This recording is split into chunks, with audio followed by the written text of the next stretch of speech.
All right. We are live. Hello, hello. Hello and welcome everyone to Flawthentic Me episode 9. Oh my god, I can't believe that I'm already at 9. I have an amazing guest with me. I was going to introduce her and then bring her on, but I guess you're here. Sorry. My name is Sunny. I'm your host. I'm coming to you live from very cold and freezing Calgary in Canada. As you guys hop on, say hello. Let me know where you're coming from. Also, sometimes because I'm using StreamYard, I don't see your comments. So if you're commenting, either give StreamYard permission, it says in the description, or just put your name when you're commenting so that I know who it is. All right, Stefaine, let me introduce you a little bit and then we'll get started. I'm so honored and excited to have you on here with me. I heard your story for the first time, I think about like 3 weeks back, and it was just so inspiring. And the moment I think I remember as I was listening to it, I like on the side sent you a friend request and sent you a message because I'm like, I have to bring you on here because I think people need to know your story. Like they really need to hear your story. So I don't want to give too much away, but I know that your journey goes from being homeless to now building your amazing successful business. Yes. Uh-huh. All right. So we have Stefaine with us here. She is from North Carolina. She's joining us from North Carolina. And I want to start with actually just your story. Tell us about this journey and how it all started. Well, first of all, thank you so much for asking me to come on here. Um, when when I got your message that day, I literally cried. I was like, "What? Is somebody like?" I don't know what's happening to me that because see, my journey is just I share it because I'm just going through it, and I'm just hoping to inspire people to keep pushing because that's what I'm doing. But at the same time, it helps me to feel I feel like if I'm putting it out there, then I have to push through, right? Like if I'm just being quiet, there's nobody to give me that feeling to keep going. And so originally when I started sharing my journey, it was really just for like accountability to just keep pushing through. I'd been through so much. And then when people started kind of like, "Oh, you've inspired me to do this," then it was like, "Okay, well now I have to keep sharing everything that I'm going through to help other people." And so I just want to say thank you because if at all what I share right now can help just one person, then I know that my journey was worth what I've went through. So I am a mom of four. I have two boys, two girls from 13 to 4 years old. My husband and I have lived with our kids all over the country. We started in California, lived in Tennessee, New York, and now we're currently in North Carolina. And some of those were not by choice. It was just that's where our journey had taken us. Um, my husband had his dream job that moved us from California to Tennessee. And 7 months into that, he was laid off, and it just started this downhill spiral of losing everything. We lost our home, we lost our car. We got a new house shortly. We weren't homeless, but we went from one house to another, and they asked us to move 2 months later because we already couldn't pay rent. So that took us to New York to have help paying for everything. And then when my husband was offered the job to bring us to North Carolina, because we had been evicted so many times, nobody would rent to us. So we ended up homeless. And with our four children, we had two dogs, a cat. I have a bearded dragon. At the time, we had three fish. And we lived in this motel room for a month. And money was going away. So my friends had set up a GoFundMe, and people were helping. I had a business. I work in network marketing business, and I wasn't making enough in my business to really pay for things. It was just keeping us going just enough. My husband was working, and we just couldn't find a place. Nobody would rent to us, and so we ended up getting finally a mobile home. And so we spent the last year living in a mobile home. And because of what has happened this year, we spent all of quarantine living in a tiny box with our entire family. So that was so hard on us because there's no space. We can't go anywhere. We can't get out of the house. And we just lived in this little tiny space. And at some point in this beginning of this year, I just decided I had enough. And I started on this journey of working on myself and my mindset and figuring out who I am and where I want to be. And it's taken us from literally, a year ago homeless, and then spending a year in what I call a box. And I don't mean any disrespect to that because, I know people that live in them and love their homes. But for me, with how big our family was, it felt like I was trapped in this little box. But now somehow, just a few months ago, we got a brand new car, working on our second new car. We live in this beautiful 4-bedroom home with place for my kids. They go to private school. All 3 of my school-age kids are now enrolled in private school. And it's just, life has taken a complete change for us just in a matter of months. So. Wow. And I knew your story, but I didn't know how much parallel was there with my story now that I'm listening to. I wouldn't say I had to be homeless ever, but my husband lost his job at the beginning of pandemic. And it's been 9 months now that he doesn't have a job. I have my business, but as you said, my business didn't pay as much, especially with the pandemic. It got affected too, and it didn't pay for everything. And we've been living in this 1-bedroom apartment, which was out of choice too, because we actually sold our house to move to Costa Rica, another story for another time. But because of COVID, we had to come back, and now we are in this 1-bedroom house. And I literally and everyone is home, so, and I only have 1 child. So I can't even imagine, we are in 1 bedroom, and I feel like some days that, okay, I just need space. I just need my space. You just need to breathe. 1 child. I can't even imagine you with 4 kids and your dogs and your fish and your cats and everyone in a small, oh my God, that is so inspiring. Your story is just so inspirational. I just want to say hello to a few people. Hey, Tina. Hey, Kyla. Hey, Stacy. Hey, Christina. My husband's watching, so I'm just going to say, I love being in 1 bedroom with you. By the way, everyone on here, I didn't even think of this. You and I are kind of matching today. Oh. And we didn't plan this. Right? I love your shirts, by the way. I was looking at them, and I think that I need to get one because they're so cute. That's what I was leading to. So guys, I got t-shirts done with my name of my show, Flawthentic Me. So what do you guys think? Tell me in the comments if you think it looks cool. I just got them a couple days back, and I love them. I just got those t-shirts, and yes, Stefaine, you can get them. I am planning to make them available. We can talk about that. But tell me, so you had your network marketing business, and you went through everything, but you were not making that much money in your business. So what changed? You said that you decided and that this is it, and I want to, but what really happened? How just suddenly you're like, okay, that's it, I'm done. So what changed? So I really was unhappy with myself. I had dealt with depression for a long time. That goes way back. Part of how we left California and my husband took that job was because I was sick. I wanted to die, and I just, I was in a bad place. And so, when we started getting eviction notices at the end of the year and the beginning of the year on our mobile home, that was hard because we had just come off of being homeless, and now I might lose this mobile home that we can't even pay for.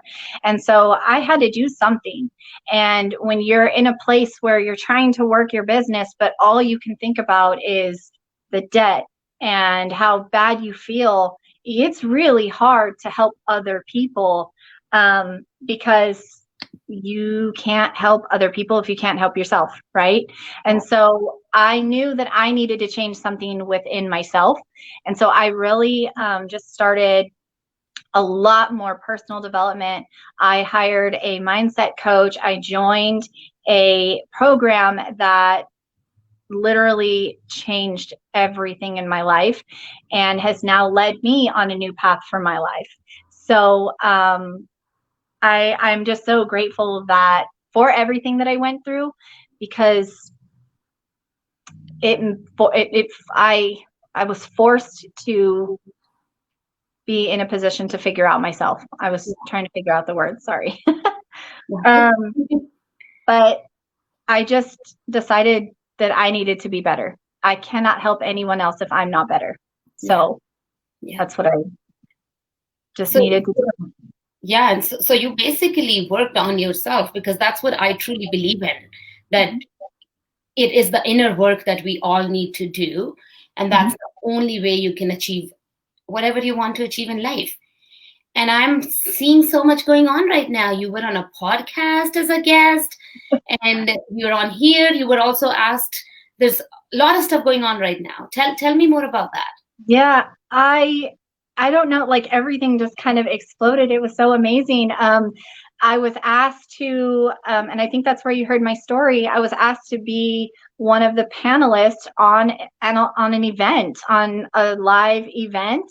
And that moment of getting on there, and I go live, and I've been interviewed in little things before, but that moment of, oh my gosh, my story is powerful, that was kind of a life-changing spot. And you messaged me right after. And then I was asked to do a podcast to share. And then I was like, all of these things. And I got messages from other people asking, at some point, will you do this for me? And I'm just sitting like, how did that happen? So I couldn't do that if I wasn't bettering myself. Before when I was going through the journey, and I would hear people say, like, you're so inspiring, like, thanks for keeping going and things like that. But it was when I really started showing the changes, not just me going through it, but that I changed and grew. And now I am this person that I wasn't even 5, 6, 7 months ago. That's what's inspiring. It was, people would say I was being inspiring watching me push. But when I made the changes is when I realized, like, I need to help people. I need to share this. And so that's just what I'm on this journey to do right now. I love my network marketing business, and it has grown a lot this year. I hit ranks that I'd never hit, paychecks that I've never got before, that really, really helped us. But ultimately, this change has shifted my life to, I want to help other people now. So in a different way. Yeah, it's a true hero's journey. And I'm not going to say hero's journey. I'm sick and tired of that term, hero's journey. It's a true heroine's journey. Like, you started it as, like, when I look at a heroine's journey, it's like, you started as, okay, I just want to pay rent and I just want to make this much money. But then you realize your true purpose in life, that you want to inspire others and you want to help others. And my favorite quote is that my story is someone else's survival guide. Mm-hmm. And you are a living example of that, because you're doing that. You're sharing your story, and I'm sure someone's listening to that story and say, oh, if she can do it, so can I.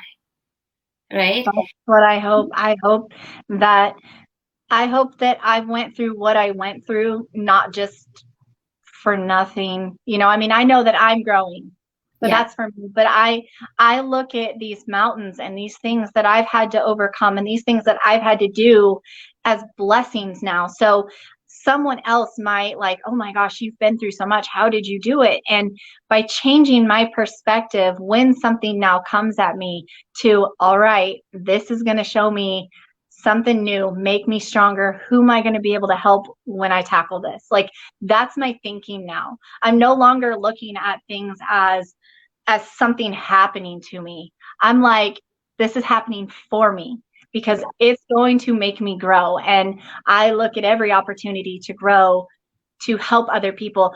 I told my husband, so I'm also like, I'm in coaching and I listen, and I have a coach that helps me.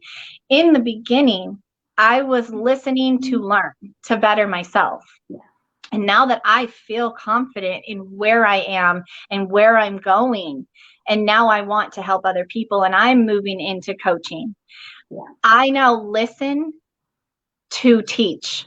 Yeah. So it gives me a different way of hearing things. When I read a book, I'm not reading to hear for myself, because the way that we grow and the way that we learn things is when we're able to teach it back, right? Like that's how you know you've really learned the lesson.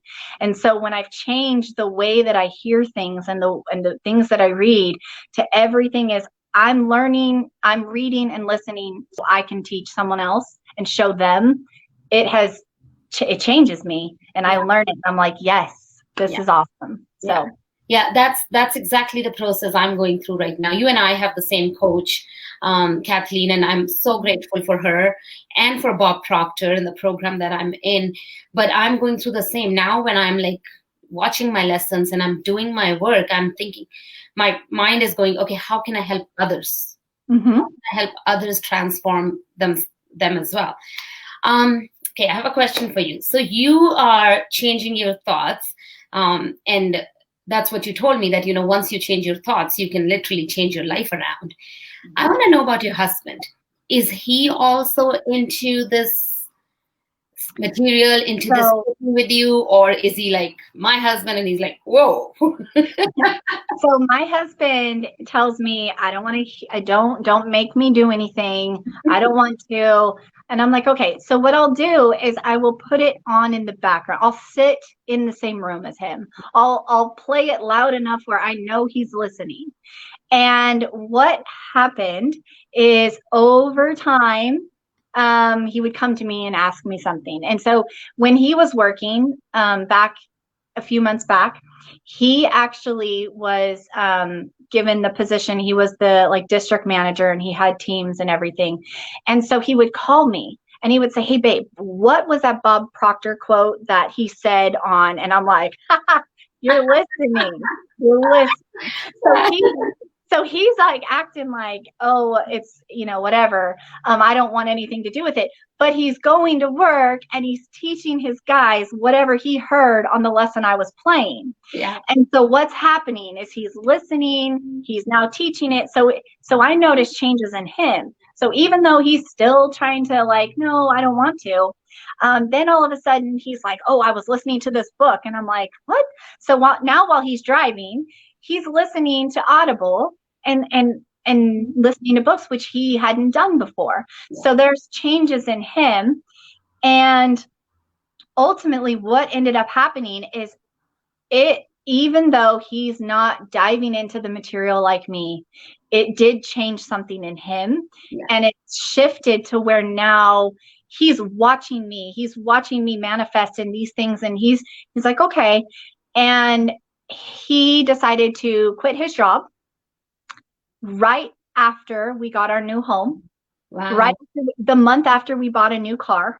Okay, now we were just homeless, right? And here we are finally in a place where we have enough money to get out of our box. We buy a new car. And a month later, he says, I just quit my job. And I'm like, oh my gosh, wait a minute. I cannot go homeless again. And he was like, it's okay. I'm starting a business. And he started a business that has done far more already in the last 2 months of him having it open than he did working for his company. And there is just this change in him that has taken our life. I mean, together, the two of us with what we have going on, I know 1,000,000,000% that I'm going to make $1 million soon, right? I have a check written on my wall to myself that says, it's dated and it's written to myself, it says $1 million. A few weeks back when I realized how serious and the change in him and the change in me, and that because we think differently now, that there is no going back. We will never be homeless again. We won't go through that again because we've learned to control what we think and what we bring to us. So I went and I bought this giant bottle of champagne a few weeks ago, and it says open only to celebrate our first $1 million. And it just sits here on my desk, and every day we both look at it. And the other day something happened. I decided to start my coaching business, and everything started falling into place. And that same night I got into bed, and people didn't really know that I was going into coaching yet. And I had multiple people like, you should coach. Would you coach me? And I was like, see, I know this is what I'm supposed to do. And I get in bed and I have a message from a girl that asked me, she's in a completely different company than me, and said, what would you charge to come into my team and teach them some mindset stuff and that stuff that you're working on? And I was crying, and I picked this up and I was going, it's coming, it's coming, it's coming. And my husband was like almost crying, and he was like, this is amazing. This was life-changing, learning to just change our thoughts and control how we think. So yeah. I'm so happy that you showed that bottle, because I saw it on your page, and I was showing it to my husband yesterday, I think, because you were supposed to be on, so we were talking about it, and I showed it to him. Like, that's the power of belief. Like, you have to believe it so much that, you know, you have this bottle and you like only open it, and now it's like always there right in front of you. That I am so doing that. I'm going to buy this huge bottle, and yes, I am. Yeah, and the other thing that I did, because in order to believe it, I mean, you have to feel it. You know, you cannot have any doubt. There cannot be anything there. And so to keep that vibration high and to keep this feeling, right? Because it's really hard when it's just yourself. You got to really like have the willpower to just like block everything. And like, at first when I was saying I'm going to be a millionaire, my husband's like, okay, babe, like then go make it. And I could feel that, not so much belief, but like, okay, we'll see, Yeah. but now he fully believes it because he sees what he's doing, he sees it.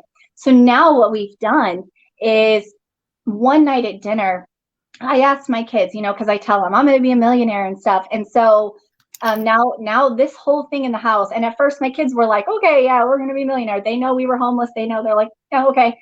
I asked them at dinner, okay, so I just got my first $1 million. What are we doing with it?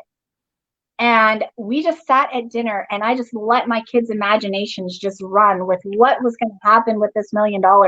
Yeah. And you could just feel the vibration raising. And so now my kids talk about becoming millionaires, and it's not in like a joking kind of way. They are so excited for it. And every night we say prayers before dinner, and all of them at some point will say thank you to the $1 million that's coming to mom. And because I've taught them how to be thankful for the things that we want to come to us. Yeah. So they're always saying thank you to the $1 million coming to mom. And the vibe is just so high that now the belief in our house is the 6 of us. I mean, I don't know about my 4-year-old, but at least 5 of us fully believe that $1 million is on its way to us. And there's no doubt in my mind that it isn't coming. Like it's coming. So I love it so much. And it's so interesting that the kids, their belief is so strong. So my son does the same thing. We do our thank yous at night before going to bed. And I've taught him that we'll say 3 thank yous for today, something that happened. And then we're going to say 3 thank yous for future. Like I've taught him, just like you. And he does the same thing. And there was this contest I kind of took part in. And he's like, thank you for the $10,000 that mama won, right? He would say that. And then suddenly he decided to change it to 100,000. And I'm like, no, it was 10. He's like, no, mama, it's going to be 100,000. You wait. So I wish I had that kind of belief that kids have. And thankfully now that I'm working on myself, and I'm sure you would agree that belief is coming. And now we truly, truly believe in it.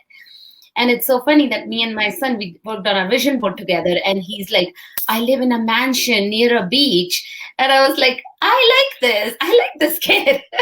Yeah, I actually have my kids, but every year, we've done it about 3 or 4 years now. My kids do vision boards because I like vision boards. So we've always done them. But at the time, I was even though I had this vision board and I've done them forever, my belief wasn't there, my thoughts. So I would look at my vision board and be like, that would be amazing. But I didn't have any kind of like, yes, that is going to happen, And now with my vision board from last year, I crossed off almost everything on it. I mean, it's just everything is just falling into place because I believe and I know. And going back to you saying you wish you could have that same belief as your child. But Bob Proctor talks about that, you know, when you are a child, when you're very small, your parents tell you, go play with your toys, use your imagination, right? And so the kids are in there playing Barbies or whatever they're playing, and they're building this creative, using their imagination, playing with their toys. And then at some point, as they get older, now we tell them to stop using their imagination. Now it's time to work. Now it's time to pay attention in school. Now it's time to do this. And over time, we lose our imagination and we don't know how to use it. And so as adults, when we look at children, we don't even know how to dream because we don't know. We were told not to anymore, right? And so this whole course changed my life because it made me be a dreamer now. It made me not just dream, but it made me realize that using my imagination and picturing this life, that I can have it, that I can reach out and grab it now, you know, and it's no longer just a picture on my wall. It's these things are coming to me. If I put it on my vision board, it is coming to me. Yeah, they're already there. They already exist in your mind. They just have to now manifest into the physical world. My husband makes fun of me because have you ever seen Charlie and the Chocolate Factory, the original?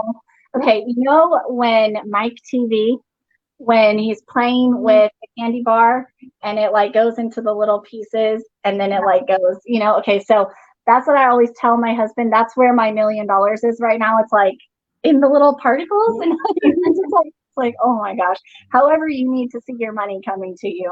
It is. It is coming. It is coming. Okay, so in the comments, I want to know who else is going to go and buy that bottle of champagne and put it there. Tell me. And it doesn't have to be $1 million. It can be whatever your biggest vision that you want right now. Something that, you know, that you have to reach for, that you have to go for, not something that you know how to get.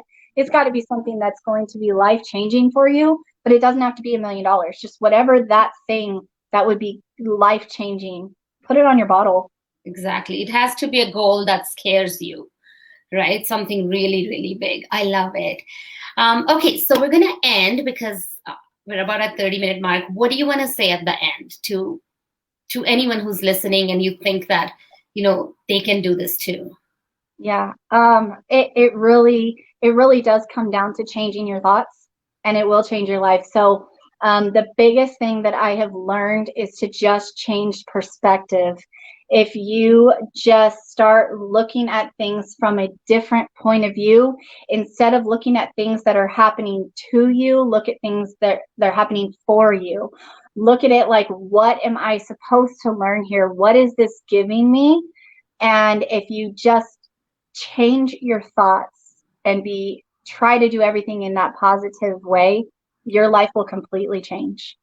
Wow. Yep, exactly.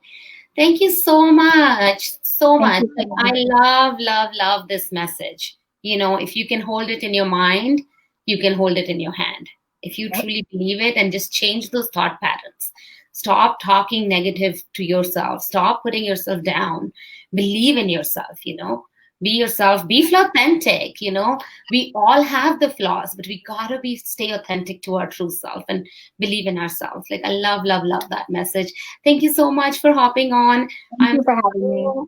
So grateful, and I am pretty sure this is going to inspire so many people. Thank you. Thank you. Have a good day. Bye. Thank you, everyone who hopped on. If you're watching a replay, do tell me in the comments so that I can say thank you to you. And at the end, all I want to say is be Flawthentic.